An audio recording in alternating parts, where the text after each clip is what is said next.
আজকে সকালবেলা যদি আমি বলি যে এটা কোটি টাকার সম্পত্তি, কোটি টাকার সম্পত্তি আমার হাতে চলে আসলো।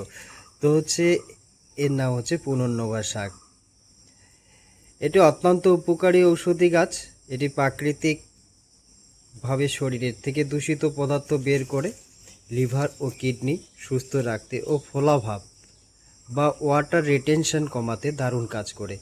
অ্যান্টিঅক্সিডেন্টে ও অ্যান্টি ইনফ্লামেটরি গুণে ভরপুর এই শাকটি সামগ্রিক স্বাস্থ্যের সুরক্ষায় অত্যন্ত কার্যকারী। পুনর্নবা শাকের প্রধান উপকারিতা এগুলো নিয়ে আমি সংক্ষেপে বলছি। এটি প্রাকৃতিকভাবে মূত্রবর্ধক হিসাবে কাজ করে।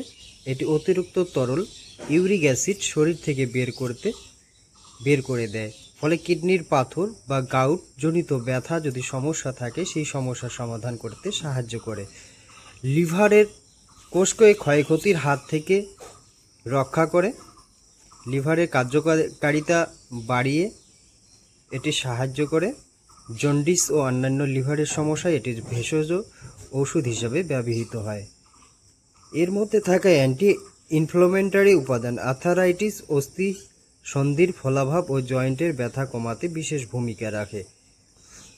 হজম শক্তি বাড়াতে এবং গ্যাস, কোষ্ঠকাঠিন্য, পেটের ব্যথা দূর করতে এই শাক খুবই উপকারী। এটি শরীরের অতিরিক্ত মেদ ঝরাতে এবং ক্ষুধা নিয়ন্ত্রণ করতে সাহায্য করে। তো এই গাছ আপনারা বেশিরভাগ কোথায় দেখতে পাবেন? এগুলো বেশিরভাগ আপনি দেখতে পাবেন রেল লাইনের ধারে বা পাথর যে জায়গাগুলো হয় সেই জায়গাগুলোতে। গবেষণায় দেখা গেছে পুনর্নবা পাতার নির্যাস গ্লুকোজের মাত্রা কমাতে কার্যকারী। এটি রক্তপলতা যাদের আছে, অ্যানিমিয়া, রক্তপলতা যেটাকে বলে, এটা শরীরে আয়রনের ঘাটতি পূরণের এবং সামগ্রিক রক্ত গঠনের প্রক্রিয়ায় সহায়ক। পুনর্নবা কেন বলা হয় এই গাছকে? এটি হচ্ছে পুনর্নবা অর্থাৎ হচ্ছে আপনাকে পুনর্নির্মাণ, শরীরকে পুনরুজ্জীবিত করতে এবং রোগ প্রতিরোধে দারুণ কাজ করে। এটি আপনার শরীরকে পুনর্নির্মাণ করবে। লিভার, কিডনি যাদের খারাপ হয়ে গেছে সেটাকে পুনর্নির্মাণ করার মতো ক্ষমতা রাখে এই গাছ। এই গাছ কিভাবে আপনি খাবেন? এটা শাক হিসাবে আপনি খেতে পারেন।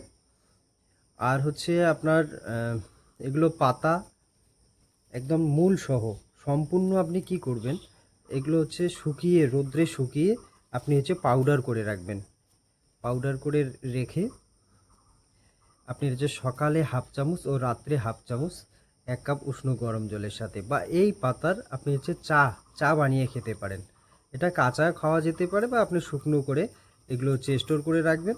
আর সকাল ও রাত্রে আপনার সন্ধ্যার সময় আপনি কিছু পাতা নিয়ে, এই গাছটা নিয়ে আপনি হচ্ছে 2 কাপ জলের মধ্যে ফুটিয়ে 1 কাপ যখন হবে সেখানে আপনি মধু অ্যাড করতে পারেন যদি সুগার না থাকে।